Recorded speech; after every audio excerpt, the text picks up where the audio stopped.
how to turn on sleep mode on Instagram. Hey everyone, today I'm going to show you how to turn on sleep mode on Instagram so you can take back control of your bedtime. So let's dive in.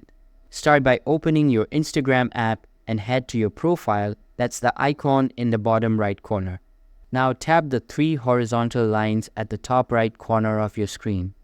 This opens the main menu. From here, tap on Time Management. This section is all about helping you manage how much time you spend on the app. Inside Time Management, you'll see an option labeled Sleep Mode. Go ahead and tap on that. Now you'll see a toggle switch at the top. Tap to turn it on. Once sleep mode is on, Instagram will pause notifications, dim your activity status, and help reduce late-night distractions.